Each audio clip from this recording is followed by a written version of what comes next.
तो हम लोग शुरू करने वाले हैं न्यूक्लिक एसिड के बारे में। ध्यान से देखिएगा, न्यूक्लिक एसिड। बायोमॉलिक्यूल्स में हम लोग पढ़ रहे हैं न्यूक्लिक एसिड्स के बारे में। क्या होता है न्यूक्लिक एसिड्स, क्या होते हैं इसके स्ट्रक्चर्स, इन्हीं सबको इसके अंदर डिस्कस करेंगे। सबसे पहले हम लोग बात कर रहे थे न्यूक्लिक एसिड के हिस्ट्री के रिगार्डिंग। तो हम देखा था कि न्यूक्लिक एसिड को डिस्कवर्ड किसने किया है। तो nucleic acid was discovered by Friedrich Miescher. Friedrich Miescher was studying pus cell. Pus cell की जब स्टडी कर रहे थे इन द ईयर 1869। तो 1869 में ही was studying pus cell. Pus cell क्या होता है? Pus cells are the damaged WBC cells. Damaged WBC cells. तो इन्हीं डैमेज्ड डब्ल्यूबीसी सेल्स को जब स्टडी कर रहे थे फ्रेडरिक मिक्सचर, तो पस सेल के न्यूक्लियस के अंदर ही ऑब्जर्व एन अननोन सब्सटेंस। एक अननोन सब्सटेंस दिखा है उन्हें, and he called this unknown substance as nuclein. तो सबसे पहले अगर डिस्कवरी का क्रेडिट किसे जा रहा है? फ्रेडरिक मिक्सचर को, जिन्होंने पस सेल के न्यूक्लियस के अंदर न्यूक्लिन को डिस्कवर किया है। सबसे पहले जो टर्म उन्होंने यूज किया है that is nuclein. Later scientist named Richard Altmann. Scientist का नाम क्या है? Richard Altmann. इन्होंने फर्दर न्यूक्लिन की स्टडी की और इन्होंने कहा कि इस न्यूक्लिन का नेचर कैसा है। इसका नेचर एसिडिक है। तो nuclein is chemically acidic in nature and found in the nucleus of the cell. That's why he called nuclein as nucleic acid. और ये कहानी कब की है? 1889। तो अगर न्यूक्लिक एसिड की डिस्कवरी के क्रेडिट किसे मिलेगा? फ्रेडरिक मिक्सचर को। लेकिन अगर पूछे कि टर्म न्यूक्लिक एसिड किसने क्वाइंट किया है, तो रिचर्ड अल्टमैन। क्लियर है? तो ये थोड़ा सा हिस्टोरिकल बैकग्राउंड हो गया कि न्यूक्लिक एसिड का डिस्कवरी किसने किया और न्यूक्लिक एसिड टर्म किसने दिया है। अब हम लोग बात करने वाले हैं न्यूक्लिक एसिड के कंपोजिशन के बारे में कि न्यूक्लिक एसिड है क्या, न्यूक्लिक एसिड के स्ट्रक्चर्स के बारे में और किन किन कंपोनेंट से न्यूक्लिक एसिड बना हुआ है। आइए आगे बढ़ते हैं।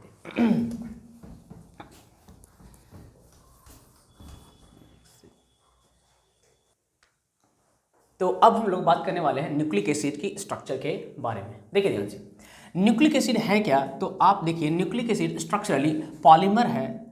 और पॉलीमर अगर है तो किसका पॉलीमर है? तो पॉलीमर ऑफ न्यूक्लियोटाइड्स। न्यूक्लियोटाइड के पॉलीमर है कौन? Nucleic acid. तो जो कि न्यूक्लियोटाइड के पॉलीमर है, that's why nucleic acids are also called polynucleotide molecules.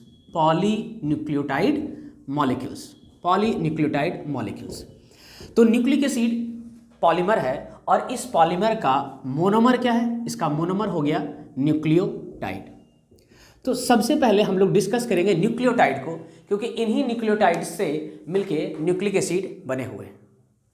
फिर हम लोग देखेंगे कि आखिर न्यूक्लिक एसिड जो हम लोग सुनते हैं डीएनए और आरएनए, तो डीएनए क्या है, आरएनए क्या है, इसमें क्या डिफरेंस है इसके स्ट्रक्चर में, इन सब को समझेंगे। आप जानते हैं कि न्यूक्लिक एसिड जेनेटिक मटेरियल होता है, सेल के न्यूक्लियस में पाया जा रहा है, इसलिए इसे सबसे पहले न्यूक्लिन टर्म दिया गया था बाई फ्रेडरिक मिक्सचर और बाद में अल्टमैन ने इसे इसके एसिडिक नेचर के कारण न्यूक्लिक एसिड कहा है। अब हम लोग मैंने कहा कि न्यूक्लिक एसिड पॉलीन्यूक्लियोटाइड मॉलिक्यूल है, मतलब न्यूक्लियोटाइड्स के पॉलीमराइजेशन से ये बना हुआ मॉलिक्यूल है, इसलिए सबसे पहले हम लोग डिस्कस करेंगे न्यूक्लियोटाइड को। तो आइए हम लोग बात करते हैं न्यूक्लियोटाइड की। न्यूक्लियोटाइड, अब जरा देखिए ध्यान से, न्यूक्लियोटाइड खुद एक सिंगल मॉलिक्यूल नहीं है, बल्कि 3 डिफरेंट टाइप्स के मॉलिक्यूल्स का कॉम्बिनेशन है। Nucleotide is the combination of 3 types of molecules. और उसमें जो पहला कंपोनेंट है दैट इज नाइट्रोजिनस बेस। तो पहला कंपोनेंट है नाइट्रोजिनस बेस और दूसरा जो कंपोनेंट है, the second component is pentose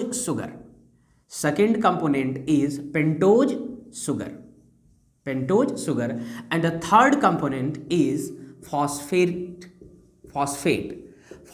और इसी को हम लोग बोलते हैं phosphoric acid H3PO4। This is phosphate. Structure अगर देखना चाहेंगे तो P double bond O, OH, OH and OH, 3 hydroxyl group लगा हुआ है, 3 OH ग्रुप लगा हुआ है फास्फोरस के साथ और एक डबल बॉन्ड O। तो ये तीनों मॉलिक्यूल से मिलके बनता है कौन? Nucleotide. Nitrogenous base, pentose sugar plus phosphate. मैंने क्या कहा, देखिए ध्यान से, हमें समझना है न्यूक्लिक एसिड को, और न्यूक्लिक एसिड बना हुआ है न्यूक्लियोटाइड का, और खुद न्यूक्लियोटाइड 3 अलग अलग मॉलिक्यूल्स के कॉम्बिनेशन से बना हुआ है। तो इन तीनों मॉलिक्यूल्स को हम लोग पहले 1 बाय 1 समझेंगे और तब बात करेंगे न्यूक्लियोटाइड की। इन तीनों मॉलिक्यूल्स के कॉम्बिनेशन से क्या बनेगा? न्यूक्लियोटाइड्स, और इन न्यूक्लियोटाइड से मिलकर बना हुआ है न्यूक्लिक एसिड। तो सबसे पहले तो एक तो मैंने आपको बता ही दिया कि फॉस्फेट क्या है, ध्यान समझिएगा। फॉस्फेट, या इसी को मैंने क्या कहा है? Phosphoric acid. Phosphoric acid, phosphoric acid क्या है? Acid of phosphorus, acid of phosphorus. और हमने बात की, देखिए ध्यान से, इसके पास 3 हाइड्रोक्सिल ग्रुप लगा हुआ है, इस तीनों से H प्लस ये लॉस कर सकता है, तो इसकी बेसिसिटी कितनी हुई? इट्स बेसिसिटी इज 3, मतलब it can donate 3H plus ion, 3H plus ion को ये डोनेट कर सकता है, that's why it's basicity is 3। और न्यूक्लिक एसिड, हम लोग बात करेंगे डीएनए और आरएनए का, तो न्यूक्लिक एसिड एसिडिक इसी फॉस्फोरिक एसिड के कारण है, इसी फॉस्फेट ग्रुप के कारण है। It provides acidic nature to nucleic acid. जो एसिडिक नेचर है न्यूक्लिक एसिड का, वो इसी फॉस्फेट ग्रुप के कारण है। तो प्रोवाइड कर रहा है कैसा? एसिडिक नेचर, और साथ ही साथ न्यूक्लिक एसिड को ये प्रोवाइड करता है। देखिए जैसे हम लोग बात करेंगे चार्ज ऑन न्यूक्लिक एसिड, जब ये मॉलिक्यूल H प्लस आयन को लॉस करेगा तो इसके ऊपर एक नेगेटिव चार्ज डेवलप होगा। तो न्यूक्लिक एसिड जो होता है, खासकर डीएनए की जब हम लोग बात करेंगे तो डीएनए निगेटिवली चार्ज होता है। उसका कारण क्या है? ये फॉस्फेट ग्रुप। तो एक तो न्यूक्लिक एसिड का एसिडिक नेचर और दूसरा निगेटिवली चार्ज्ड। न्यूक्लिक एसिड कैसा है? Negatively charged. तो ये दो जो acidic nature and negatively charged nature of nucleic acid both are provided by the phosphate group. Clear है? तो हम तीनों को समझ रहे थे। सबसे पहले हमने किसको देख लिया यहीं पे? फॉस्फेट को। फॉस्फेट मैंने क्या कहा? H3PO4 मॉलिक्यूल है, इट्स बेसिसिटी इज 3, और इसके कारण ही न्यूक्लिक एसिड का नेचर कैसा है? एसिडिक, और इसी कारण न्यूक्लिक एसिड कैसा होता है? Negatively charged. तो डीएनए निगेटिवली चार्ज होता है, ये बात याद रखेंगे, और उसका कारण क्या है? ये फॉस्फेट ग्रुप। क्लियर है? अब हम लोग बात करेंगे पेंटोज शुगर की। क्लियर है? पहले हमने फॉस्फेट देख लिया, पेंटोज शुगर देखेंगे, फिर देखेंगे नाइट्रोजनस बेस। तीनों मॉलिक्यूल को जब हम लोग समझ लेंगे तब देखेंगे तीनों मॉलिक्यूल जब कंबाइन करते हैं तो कैसे बनते हैं? न्यूक्लियोटाइड। क्लियर है? एक बात और याद रखिएगा, जो nitrogen base plus pentose sugar वाला पार्ट है, सिर्फ इतने पार्ट को बोलते हैं न्यूक्लियोसाइड। न्यूक्लियोसाइड, न्यूक्लियोसाइड क्या हुआ? Nitrogen base plus pentose sugar. तो ऐसा ही बोल सकते हैं कि न्यूक्लियोटाइड क्या है? Nucleotide is basically nucleoside plus phosphate. Nucleoside plus phosphate के मिलने से क्या बनेगा? न्यूक्लियोटाइड। न्यूक्लियोसाइड के अंदर 2 कंपोनेंट है, that is nitrogenous base and pentose sugar, लेकिन न्यूक्लियोटाइड के अंदर 3 ग्रुप्स है, that is nitrogen base, pentose sugar and phosphate. Phosphate को तो हमने यहीं पे डिस्कस कर लिया है। अब लोग बात करेंगे पेंटोज शुगर की, और लास्टली बात करेंगे नाइट्रोजनस बेस की, और फिर देखेंगे कैसे इन तीनों मॉलिक्यूलर कॉम्बिनेशन से न्यूक्लियोटाइड बना हुआ है और कैसे इस न्यूक्लियोटाइड के पॉलीमराइजेशन से न्यूक्लिक एसिड बना हुआ है। क्लियर है? चलिए, तो अब लोग बात करते हैं पेंटोज शुगर की, इसको नोट डाउन कर लें। चलिए, तो हम लोग बात कर रहे थे न्यूक्लियोटाइड का, और हमने अभी देखा कि न्यूक्लियोटाइड के अंदर 3 कंपोनेंट हैं, और 3 कंपोनेंट कौन कौन है? एक मैंने कहा नाइट्रोजनस बेस है, तीसरा मैंने कहा पेंटोज शुगर है, और तीसरा मैंने कहा फॉस्फेट है ना। Nitrogenous base, pentose sugar and phosphate, इन तीनों के कॉम्बिनेशन से क्या बन रहा है? न्यूक्लियोटाइड। और एक शब्द हमने कहा न्यूक्लियोसाइड। न्यूक्लियोसाइड क्या कहा हमने? कि ये nitrogenous base plus pentose sugar, इस दोनों के कॉम्बिनेशन से क्या बनेगा? न्यूक्लियोसाइड। तो आप ऐसा भी लिख सकते हैं कि न्यूक्लियोटाइड क्या हुआ? Nucleoside plus phosphate. Nucleoside plus phosphate, nucleoside plus phosphate. ठीक है, ये ध्यान रखेंगे। चलिए अब आगे बढ़ते हैं। तो हम इन तीनों मॉलिक्यूल्स को 1 बाय 1 डिस्कस कर रहे थे। फॉस्फेट को हमने डिस्कस कर लिया है, that is phosphoric acid H3PO4। अब बात कर रहे हैं पेंटोज शुगर की। पेंटोज शुगर की, कि पेंटोज शुगर क्या है, जरा इसी को समझ रहे थे। देखिए ध्यान से, पेंट का मतलब आप जानते हैं ऑर्गेनिक केमिस्ट्री में पेंट इज यूज फॉर 5। तो पेंटोज शुगर का मतलब है monosaccharide having 5 carbon atoms. Monosaccharides carbohydrates के अंदर 3 ग्रुप्स होते हैं, मोनोसेक्राइड्स, ओलिगोसेक्राइड्स एंड पॉलीसेक्राइड्स। तो मोनोसेक्राइड्स जिसके अंदर 5 कार्बन वाला जो मोनोसेक्राइड्स है उसी को क्या कहते हैं, पेंटोज सुगर्स। तो 5 कार्बन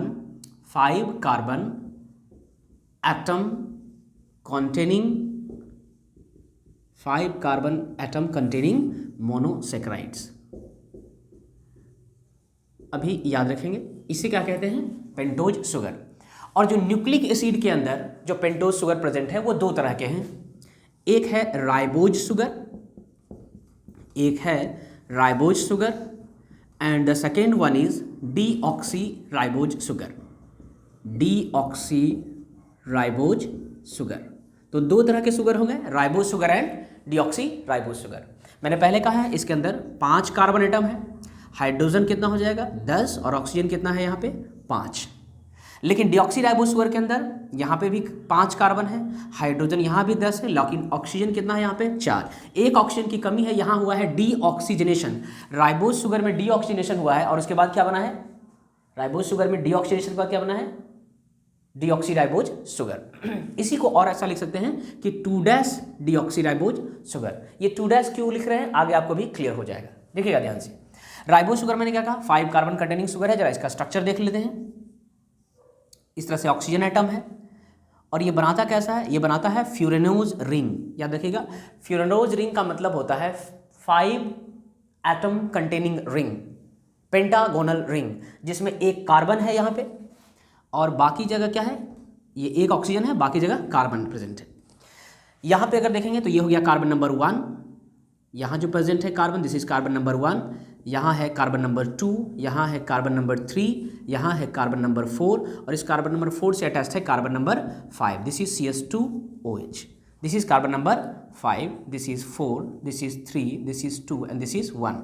बाकी यहाँ पे एक OH ग्रुप है, यहाँ एक H है, यहाँ H है, OH है, H है, OH है और यहाँ भी H है।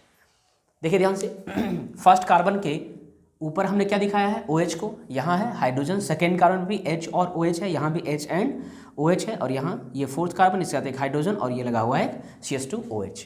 देखिए ध्यान से, कार्बन कितने हो गए 1 2 3 4 5, हाइड्रोजन काउंट कर लीजिए 1 2 3 4 5 6 7 8 एंड 2 यहाँ है तो 10 हो गए। और ऑक्सीजन देखिए 1 यहाँ है, 1 2 3 4 एंड 5।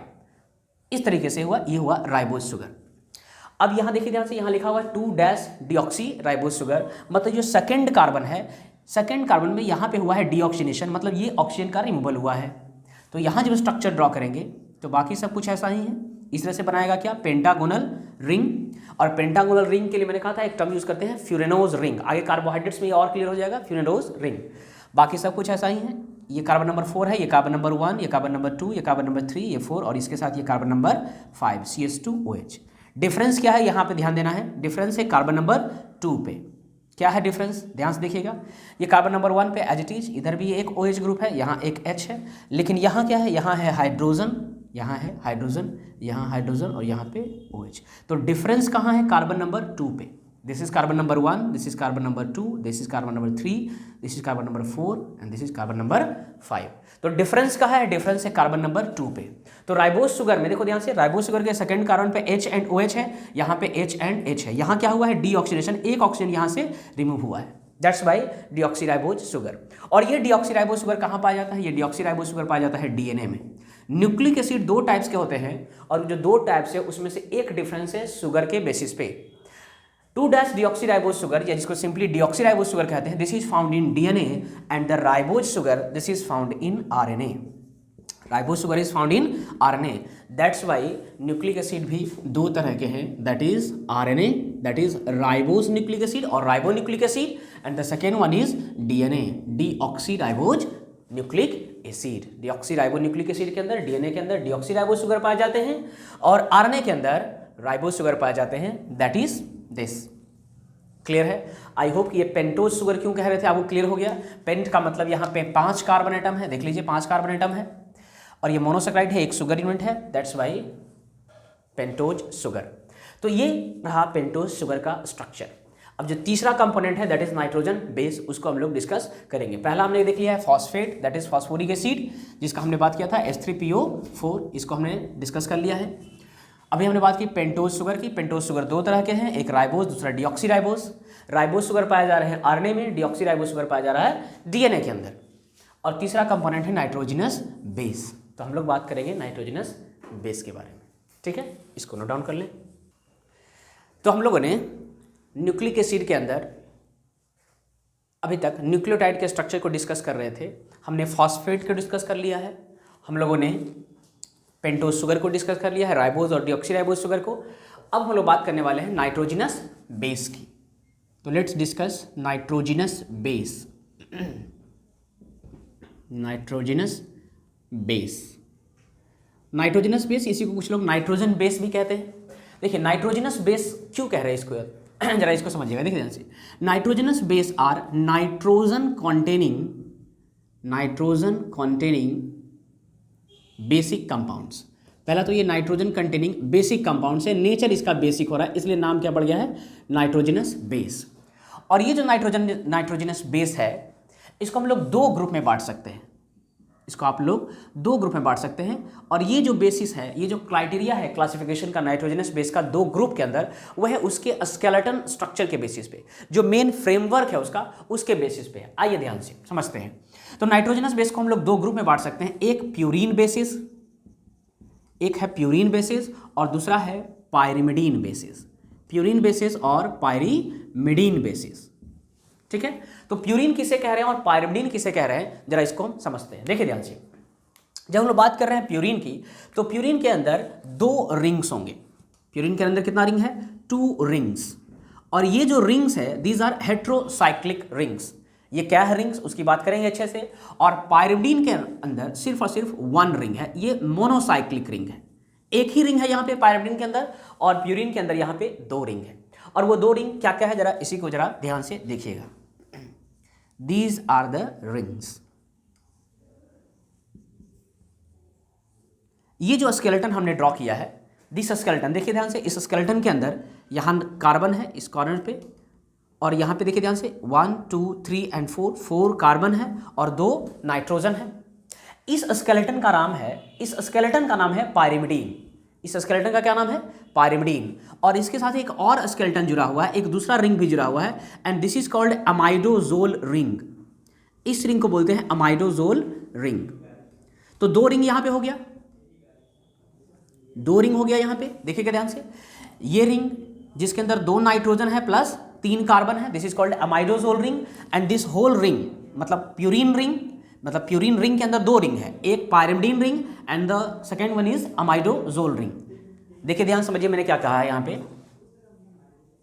सिर्फ अगर इतना वाला पार्ट है तो इसे कह रहे हैं पायरिमिडीन स्केलेटन, और जो हमने ये बनाया है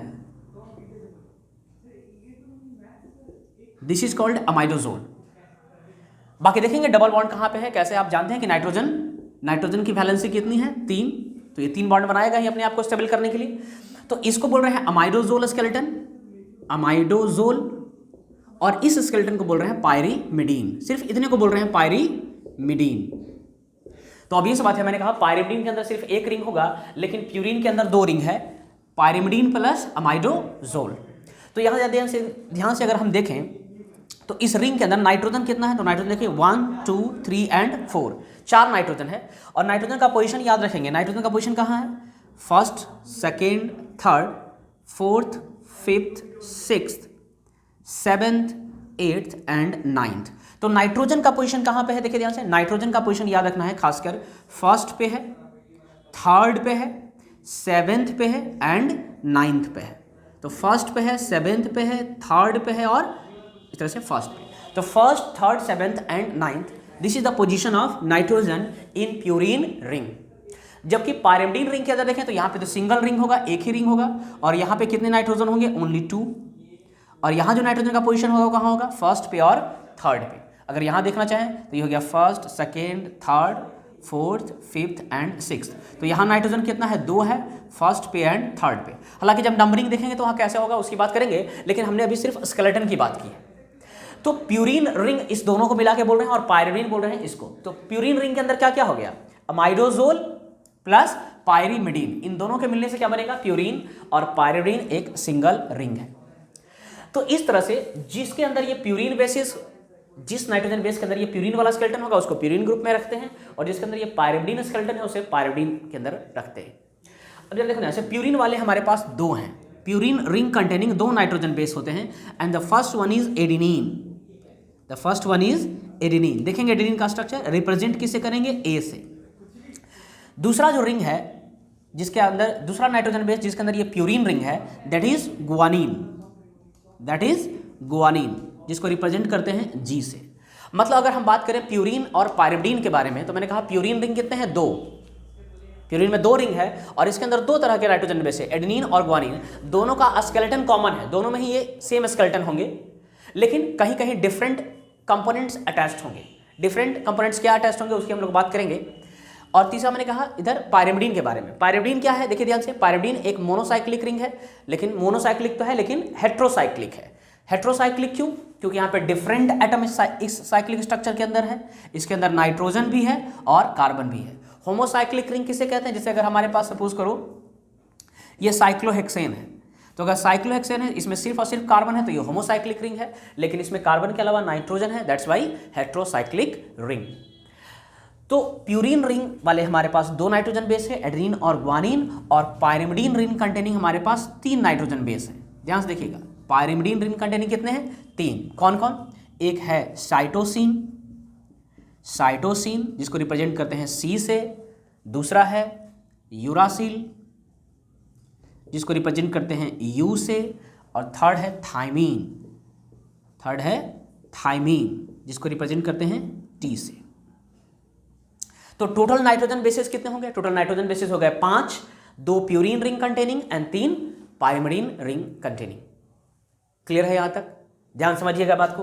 मैंने क्या कहा, nitrogen base are nitrogen containing basic compounds, और साथ ही साथ कैसे हैं, these are heterocyclic compounds, heterocyclic compounds, heterocyclic compounds हैं। आई होप कि हेट्रोसाइक्लिक क्यों करें समझ में आ रहा है, क्योंकि ये जो साइक्लिक स्ट्रक्चर है इसमें सिर्फ और सिर्फ कार्बन के एटम्स नहीं है, एक ही तरह के एटम्स नहीं है, बल्कि कार्बन भी है और नाइट्रोजन भी है। इन सब जगह पे क्या है, कार्बन है। जहाँ जहाँ ये दिखा रहा है इस तरह से यहाँ पे क्या प्रेजेंट है, यहाँ पे कार्बन प्रेजेंट है, these are carbon atoms, that's why heterocyclic rings. अब इन जो हमने पांचों नाइट्रोजन बेस देखे, इन पांचों नाइट्रोजन बेस का स्ट्रक्चर देखेंगे कि क्या क्या डिफरेंस है स्ट्रक्चर के बेसिस पे इन सब में। लेकिन स्केलेटन मैंने क्या कहा, इन दोनों का स्केलेटन सेम होगा, दैट इज प्यूरीन रिंग वाला, और तीनों का स्केलेटन सेम होगा, दैट इज पायरिमिडीन रिंग वाले। अब देखिए ध्यान से थोड़ा सा एक इन्फॉर्मेशन याद रखिएगा, प्यूरीन जो होता है वो डीएनए में भी पाया जाता है और आरएनए में भी पाया जाता है। प्यूरीन बेसिस मतलब एडेनिन और गुआनिन डीएनए में भी पाए जाएंगे और आरएनए में भी पाए जाएंगे। लेकिन अगर हम बात करते हैं पायरिमिडीन की, तो पायरिमिडीन में साइटोसिन सिर्फ ऐसा पायरिमिडीन है जो डीएनए में भी पाया जाता है और आरएनए में भी पाया जाता है। Cytosine is the only pyrimidine found in both DNA and RNA. Uracil जो है it is only found in RNA, only in RNA, और thymine only in DNA, thymine is found only in DNA. तो purine मैंने क्या कहा, purine जो है मतलब एडेनिन एंड गुआनिन ये डीएनए में भी पाए जाएंगे और आरएनए में भी, डीएनए प्लस आरएनए दोनों ही purine, DNA plus RNA, DNA में भी पाया जाएगा और आरएनए में भी पाए जाएंगे, found in both DNA and RNA, ठीक है। लेकिन पायरिमिडीन में से साइटोसिन ही सिर्फ एक ऐसा पायरिमिडीन है, साइटोसिन ही सिर्फ एक ऐसा पायरिमिडीन है जो डीएनए में भी पाया जाएगा और आरएनए में भी पाया जाएगा। बाकी uracil only in RNA and thymine only in DNA. Clear है, ध्यान समझ लीजिए अच्छे से। एक बार फिर से, नाइट्रोजन बेसेस टोटल हो गए 5 में से 2 के पास प्यूरीन रिंग है और 3 के पास पायरिमिडीन रिंग है। पायरिमिडीन रिंग एक मोनोसाइक्लिक रिंग है लेकिन हेट्रोसाइक्लिक है। मोनोसाइक्लिक तो है, एक ही रिंग तो है, लेकिन कैसा है, हेट्रोसाइक्लिक। ये बाईसाइक्लिक है, यहाँ पे 2 रिंग है, इसलिए मैंने क्या कहा, बाईसाइक्लिक। ये हो गया बाईसाइक्लिक, और यहाँ पे एक रिंग है तो इसे बोल सकते हैं मोनोसाइक्लिक। लेकिन ये मोनोसाइक्लिक होमोसाइक्लिक है कि हेट्रोसाइक्लिक है, ये हेट्रोसाइक्लिक है, इसलिए मैंने पहले लिखा है कि ये हेट्रोसाइक्लिक कंपाउंड्स होते हैं। तो आई होप कि ये क्लियर है। अब हम 1 बाय 1 इन सबको देखेंगे, नोट डाउन कर लें। तो शुरू कर रहे हैं हम लोग नाइट्रोजन बेसिस के बारे में। नाइट्रोजन बेसिस के बारे में हमने कुछ देख लिया है कि नाइट्रोजन बेसिस को हमने दो ग्रुप में बांटा था, प्यूरिन और पायरिमिडीन। और प्यूरिन के स्ट्रक्चर को भी हम लोगों ने देख लिया था कि प्यूरिन बाईसाइक्लिक है और पायरिमिडीन मोनोसाइक्लिक है। तो आइए उन सब के स्ट्रक्चर्स को देखते हैं। नाइट्रोजन बेसिस के अंदर, या नाइट्रोजिनस बेसिस इसको बोल सकते हैं, नाइट्रोजिनस बेसिस। आइए बात करते हैं नाइट्रोजिनस बेसिस की। तो सबसे पहले हम लोग डिस्कस कर रहे हैं प्यूरिन वाले को जल्दी से। प्यूरिन वाले में कितने हैं हमारे पास? प्यूरिन के अंदर दो ग्रुप है, मतलब दो तरह के नाइट्रोजन बेसिस प्यूरिन रिंग वाले हैं। एक है adenine and the second one is guanine. Adenine और गुआनिन मतलब जो प्यूरिन है वो डीएनए में भी पाया जाता है और आरएनए में भी पाया जा रहा है। देखिए एडेनिन का स्ट्रक्चर, सबसे पहले स्केलेटन ड्रॉ कर लेते हैं प्यूरिन का।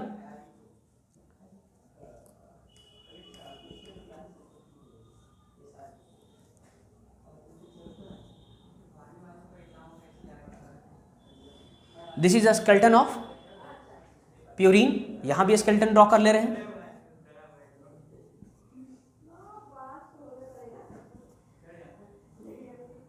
ठीक है, ये हमने स्केलेटन ड्रॉ कर लिया है इस तरह से। ये प्यूरिन रिंग है। अब जरा देखिएगा, एडेनिन को ही बोलते हैं क्या है? एडेनिन को बोलते हैं 6 एमिनो प्यूरिन। 6 एमिनो प्यूरिन मतलब प्यूरिन के छठे पोजीशन पे क्या है? एमीन ग्रुप जुड़ा हुआ है। नंबरिंग किधर से करेंगे? ध्यान से देखिएगा, ये रहा फर्स्ट, ये सेकेंड, ये third, this is fourth, this is fifth, this is sixth. तो छठे पे क्या लगा देना है? एक NH2 ग्रुप। अब जरा डबल बॉन्ड की पोजीशन याद रखिएगा, ये था 6 तो ये हो गया 7, this is 8 and this is 9। एक डबल बॉन्ड आपको 5 और 6 के बीच में यहां दिखाना है। ये रहा एक डबल बॉन्ड। एक डबल बॉन्ड आपको दिखाना है 7 और 8 के बीच में। ये दो डबल बॉन्ड हमेशा होगा प्यूरिन स्केलेटन। और 9th के साथ एक हाइड्रोजन। तीन चीजें हमेशा याद रखेंगे स्केलेटन ड्रॉ करते समय। क्या क्या? 7 और 8 के बीच में एक डबल बॉन्ड, 5 और 6 के बीच, 4 और 5 के बीच में एक डबल बॉन्ड। और यहां क्या हो गया? ये हो गया NH2। तो छठे पोजीशन पे क्या लगा हुआ है? एक एमिनो ग्रुप। तो इस स्केलेटन का नाम क्या हो गया? 6 एमिनो प्यूरिन। 6 amino purine. अब जान ही रहे कि नाइट्रोजन क्या करेगा? नाइट्रोजन 3 बॉन्ड बनाता है, तो एक डबल बॉन्ड आप यहां दे देंगे, एक हाइड्रोजन यहां दे देंगे। क्लियर है? इस तरह से ये हो गया आपका प्यूरिन, 6 एमिनो प्यूरिन। दूसरा क्या है? गुआनिन। गुआनिन में क्या करना है? गुआनिन में देखिए ध्यान से, अगेन नंबरिंग पहले कर देते हैं। ये हो गया 1, this is 2, this is 3, this is 4, this is 5, this is 6, यहाँ 7, इधर 8 और यहाँ 9। एक डबल बॉन्ड यहाँ हो गया, एक डबल बॉन्ड यहाँ हो गया। ये दो डबल बॉन्ड तो फिक्स है। अब यहाँ क्या करना है? गुआनिन के लिए क्या लिखते हैं? गुआनिन के लिए लिखता है, देखिए ध्यान से, जब नंबरिंग करेंगे तो यहाँ पे लगा देंगे एक एमीन ग्रुप और यहाँ लगा देंगे एक डबल बॉन्ड O।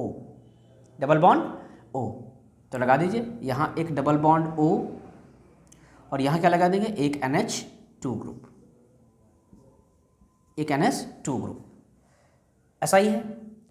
तो अगर इसका हम नाम लिखेंगे तो क्या हो जाएगा? देखिए ध्यान से, पहले एमीन को लिखेंगे, 2 पे है, अल्फ़ाबेटिकल लिखते हैं, तो ये इसका क्या नाम हो जाएगा? इसका नाम हो जाएगा 2 amino 6 oxo purine. 2 amino 6 oxo purine, this is guanine. Clear है? अब बात करते हैं जरा पायरिमिडीन बेसिस के बारे में। पायरिमिडीन बेसिस, तो पायरिमिडीन के अंदर हमारे पास 3 थे। पायरिमिडीन के अंदर हमारे पास 3 है। सबसे पहला इसमें है साइटोसिन। दूसरा क्या बताए थे? यूरासिल। और लास्ट थाइमीन। लास्ट है थाइमीन। क्लियर है? ठीक है, चलिए अब इसका जरा देखते हैं, साइटोसिन का स्ट्रक्चर जरा देख लेते हैं। ये तो सिंगल रिंग वाला है, तो पहले स्केलेटन को ड्रॉ कर लेते हैं। ये रहा स्केलेटन। अब स्केलेटन में क्या करना है? बेसिकली यहां पे लगा देना है NH2 ग्रुप को और यहां लगा देना है डबल बॉन्ड O को। तो लगा दीजिए, यहां लगा देते हैं डबल बॉन्ड O और यहां क्या लगा देना है? एक NH2 ग्रुप। उल्टा ऐसा, यहां लगा देना है NH2 और यहां लगा देना है डबल बॉन्ड O। अब डबल बॉन्ड एक यहां अब यहाँ तो डबल बॉन्ड दे नहीं सकते हैं, यहाँ भी नहीं सकते हैं, तो एक डबल बॉन्ड यहाँ दे सकते हैं, तो एक हाइड्रोजन इसके साथ हो गया। ठीक है, नंबरिंग कर देते हैं, ये हो गया नंबर 1 2 3 4 5 6। ठीक है, अब जरा इसका नाम लिख दीजिए। तो 4 पे यहाँ क्या है, 4 पे यहाँ एमिनो है और 2 पे यहाँ पे ऑक्सो है। तो पहले किसको लिखेंगे, एमिनो वाले को, तो नाम इसका क्या हो जाएगा साइटोसिन का, 4 amino 2 oxo, 4 amino 2 oxo, this is oxo group, 2 oxo pyrimidine, this is cytosine. ठीक है, अब बात करते हैं यूरासिल की। पहला स्केलेटन ड्रॉ कर लीजिए जल्दी से। This is the skeleton. अब यहां पे क्या करना है, दोनों जगह डबल बॉन्ड लगा देना है, सेकेंड पे भी और फोर्थ पे भी, इधर से ऐसा। तो इधर से नंबरिंग कर देते हैं, ये हो गया 1 2 3 4 5 एंड 6। एक डबल बॉन्ड यहाँ हो गया, यहाँ दे नहीं सकते हैं एक हाइड्रोजन, एक डबल बॉन्ड यहाँ भी नहीं दे सकते हैं, तो यहाँ भी एक हाइड्रोजन और यहाँ भी एक हाइड्रोजन। यहाँ डबल बॉन्ड नहीं दे सकते ना, कार्बन तो चार बॉन्ड ऑलरेडी बनाया हुआ है। तो इसका नाम क्या लिखेंगे जरा देखिए ध्यान से, यूरासिल का 2,4 डाइऑक्सो, 2,4 डाइऑक्सो, 2,4 डाइऑक्सो, दोनों पे ऑक्सो है, 2,4 dioxo pyrimidine, 2,4 dioxo pyrimidine, this is uracil. Lastly thymine. पहले स्केलेटन ड्रॉ कर लेते हैं जल्दी से।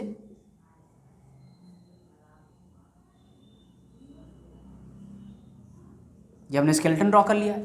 अब बस करना क्या है, यूरासिल के 5वें पोजीशन पे एक मिथाइल ग्रुप को ऐड कर देना है। मतलब क्या करना है, देखिए ध्यान से, ये हमने ड्रॉ कर लिया यूरासिल, है ना, और 5वें कार्बन पे क्या कर देना है, यहाँ पे एक मिथाइल ग्रुप को ऐड कर देना है, CH3 ग्रुप को ऐड कर देना है।